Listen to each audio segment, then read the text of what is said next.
ReD, Book 1, The Dark Pale Perspective. Chapter 14, Crusher, Part 1. The sweat pouring down Kevin Finch's face was blinding. It was stifling in the trunk of this car. He had tried calling out so many times but stopped some time ago, his throat sore and irritated. After what he guessed was 2 hours, he had managed to somehow get free of his restraints. Because of the road he lived on, the man who surprised him and cornered him in his own front garden had to do a particularly rushed job of apprehending Finch in order to not draw attention. The kind of house Finch lived in had big open-plan front rooms with enormous front windows, and every family in his neighborhood would no doubt be gathering around their oversized televisions to await the result of the vote. The vote that Finch had helped shift in a particular direction. Although President Doug Harrison was careless and made decisions that moved the Democrats into undesired directions and painted them in more dark lights than they cared to count, there were still those loyal to him.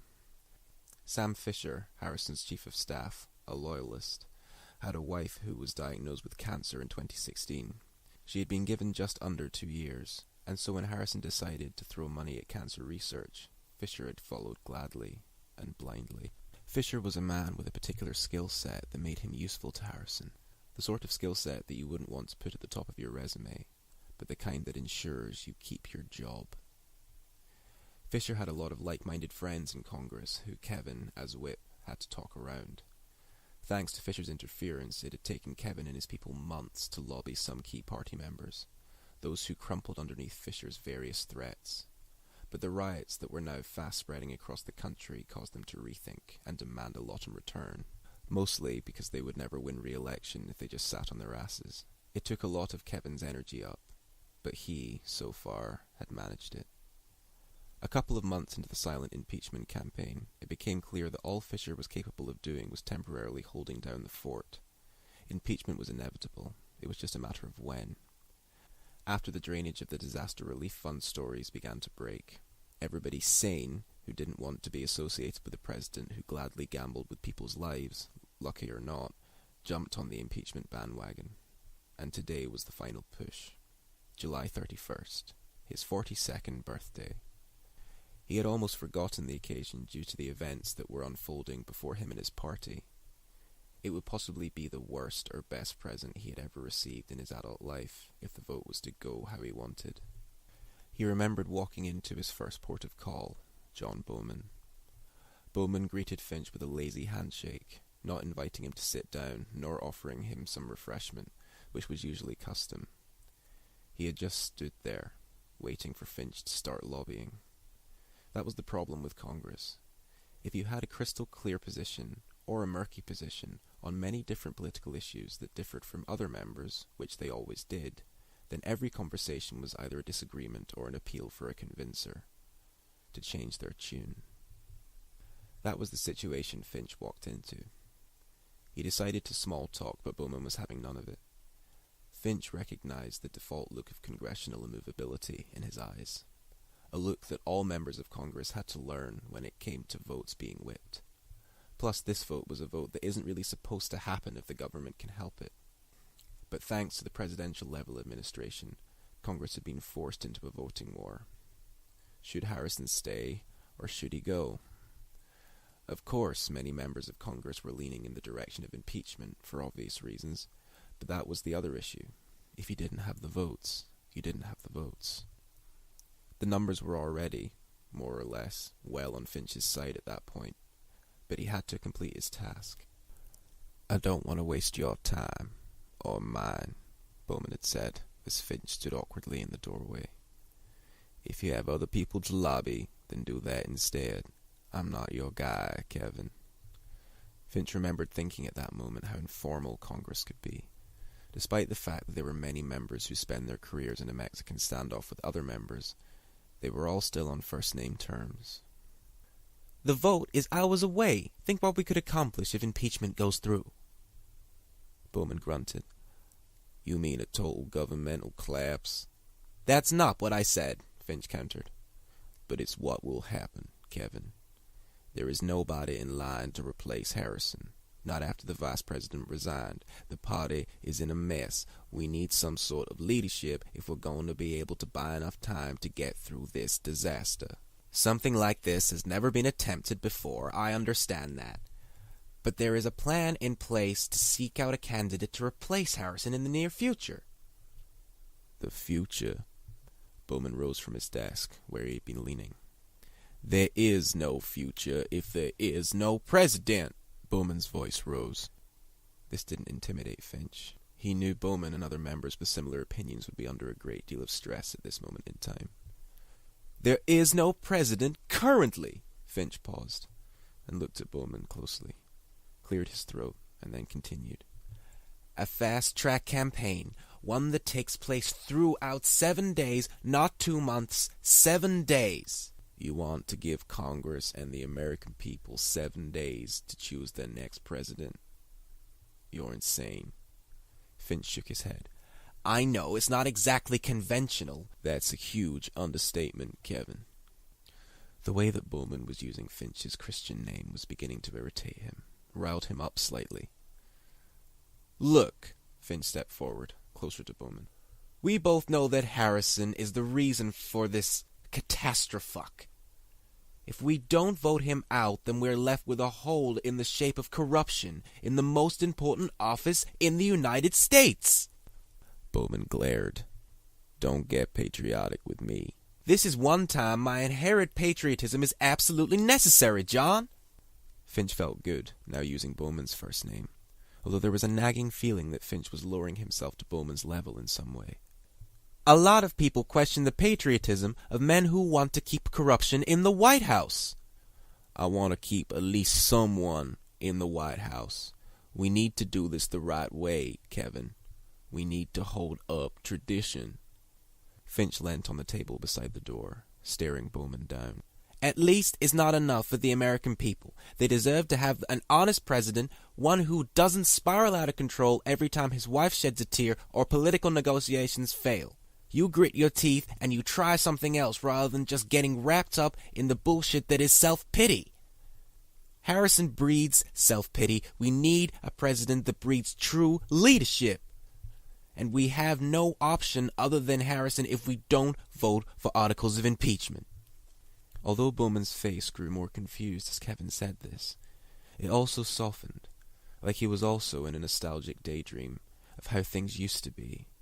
And now, the violence, the assassinations, the drugs that were now running the country through a fucked-up administration, the pressure was getting to Bowman now, and Finch could see him faltering. Finch softened his voice to bring down the argumentative tone that was gushing through his head as he spoke. I understand your loyalty, John, and I admire it. I understand your belief in the system that we all in this building took an oath to uphold. I'm not saying everything's going to change when the vote goes through, just an emergency campaign and then it's back to business as usual. We have to take action. Bowman hung his head slightly. But who's going to handle the political negotiations while there's nobody in the president's chair? He looked up. You know what's coming up in the next few months. Finch took a deep breath, having pitched this to all of his targets in the past few days. The upcoming negotiations with the United Kingdom are going to be handled by a newly elected administration. That election process is internal and will take place tomorrow morning. Email briefs are being set up, and a meeting will take place tonight if the vote goes through. And I am currently formulating a plan with the rest of my people as fallback if the vote doesn't go through. But that process is long, and it'll take us another 5 damn years to regain the trust of the electorate, assuming we're not at war by then. He looked Bowman in the eye now. It was time to twist the knife of uncertainty to the left.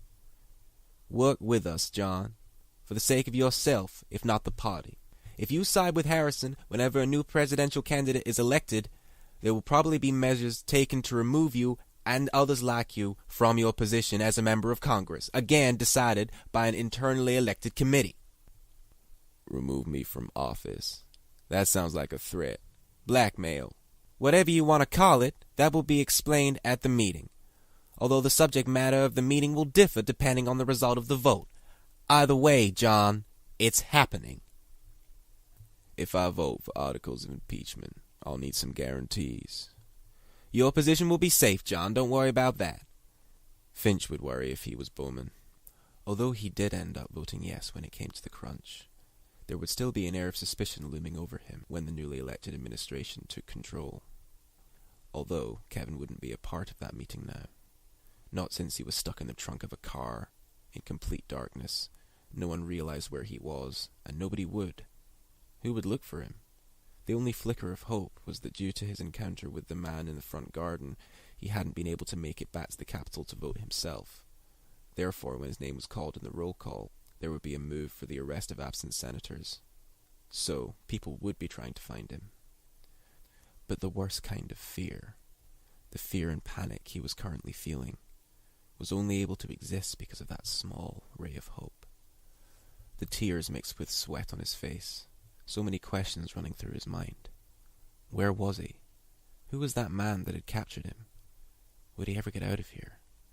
He knew that Doug Harrison would be impeached because he did a final vote count before he left for home, in order to sort himself out, will himself to be ready for the sudden complete governmental switchover. The votes were well in favor. The motion would be agreed to, although perhaps delayed. That gave Kevin Finch some comfort as he laid his head back down and passed out for the second time that night. In his dreams, he flashed back to outside Bowman's door after he had left, as if he was reliving the moments. His phone buzzed and he checked the screen. The message was from his old friend, Frank Selman. Frank had attended law school with Finch, and they had kept in touch, even though they sprouted in different directions since graduation. Frank had become a litigator, a good one too, but had to change his career when his wife died.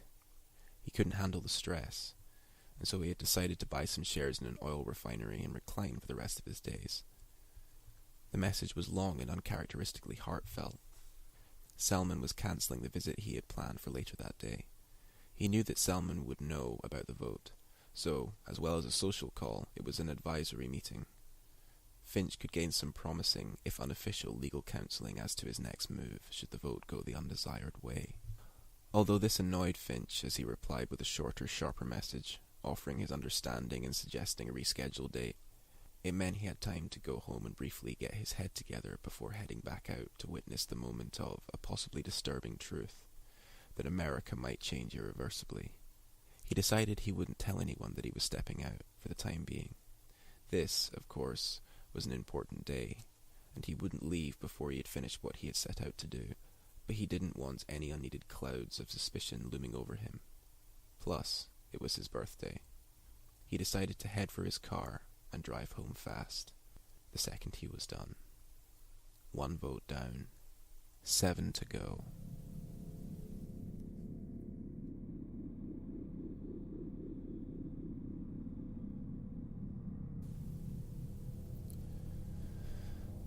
Chapter 15.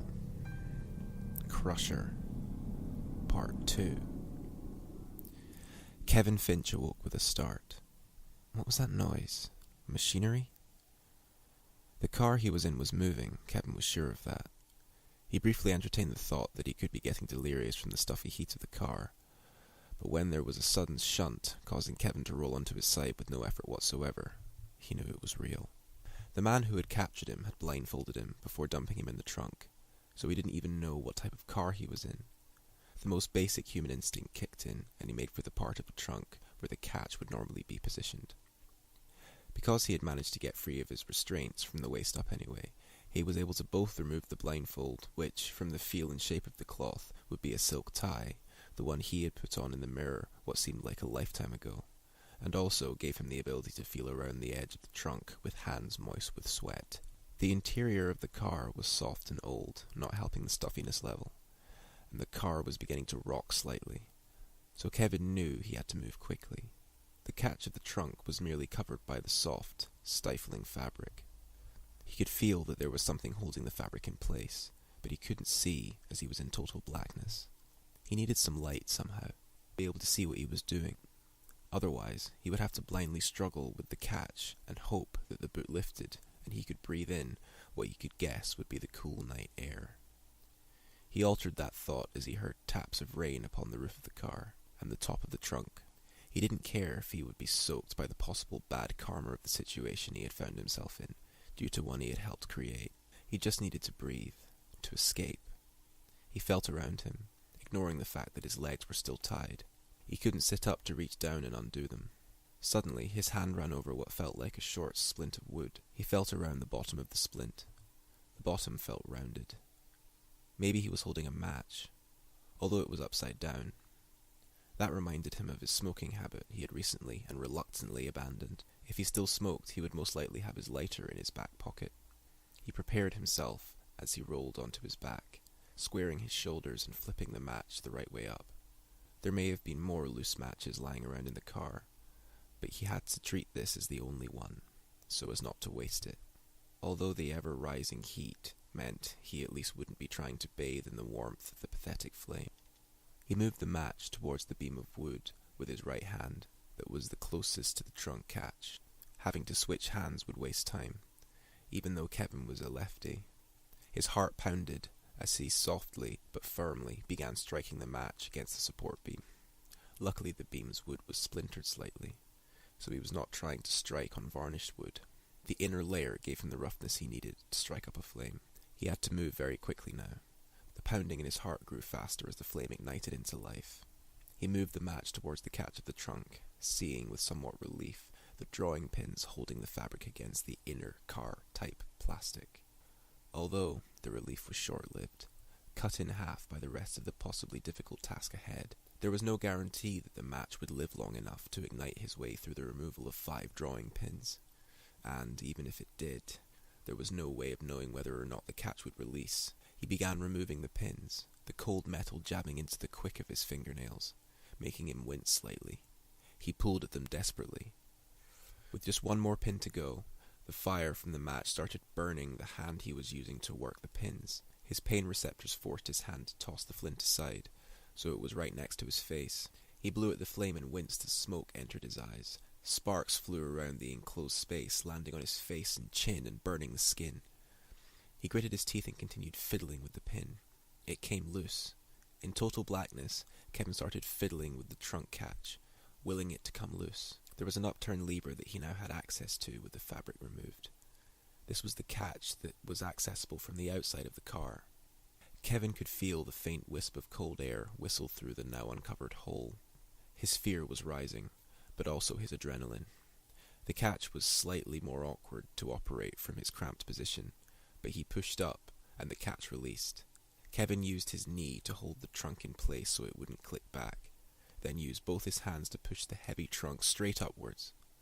He sat up immediately, and the gale-force wind hit the right-hand side of his face. He welcomed it. He breathed in the air, just as he promised himself he would. It was still dark. He didn't know what time it was. He looked at his watch as he struggled to undo his leg restraints. They were black ropes. Kevin remembered using similar ones when climbing in his younger days, something else that smoking had put paid to. He undid the knots and stepped out of the car. He was cooling down fast. His wayward senses began to attune once again. The faint mechanical sound that had woken him up came again. He realized that there were 4 walls surrounding him, and the car. He inhaled sharply as he saw that they were closing in on him.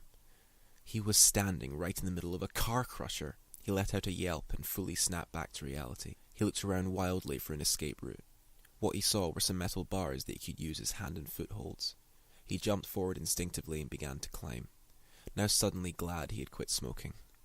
He realized as he grabbed onto the highest bars he could reach that they were controlling the proximity of the wall, and therefore getting narrower by the second. Kevin let out another yelp of concentration as he sped up the crusher bars, forever narrowing and shortening.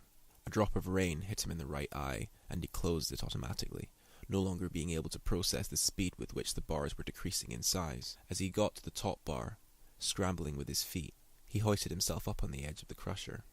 He paused as he did the quickest distance calculations he had ever processed before feeling the sharp pain in his right calf. The crusher bar had caught on his trousers, and his right leg was now trapped. He yanked and yanked. The effort only lasted around 3 seconds, but it felt like hours of agony as he pulled his leg free, and instead of jumping, falling with the momentum off of the edge of the crusher. He landed left shoulder first on the gravel below and screamed. The next thing he heard was that of the car being flattened from both sides from within the death machine. The spots of rain hit his face as he clung to his leg. There was a nail that had cut into his thigh, and there was coagulated blood streaming from the wound. He regarded the blood on his hands through gritted teeth and wiped the tears away viciously, smearing blood across his cheeks. He grabbed the outside of the crusher for support and struggled to his feet. Where was he? He looked around. He saw only one road leading away from what he could now see was a junkyard. He was still in D.C., that much was clear. He could see the ominous city glow in the distance. There was only one thing for it. There was a rusty metal pole lying beside where he had landed. He picked it up, with much pain and difficulty, and now, using it as a walking stick, proceeded towards the road, screeching slightly every time he put weight on his bad leg. As he did it a fourth time, he stopped, not coping with the pain. He leant all of his weight on his good side, causing his hand to slide down the rusty pole, moist from the rain. He grunted in pain, and then roared. He had to get to safety, to a hospital. But, as he looked down the long road ahead of him, he had no idea if he was going to make it.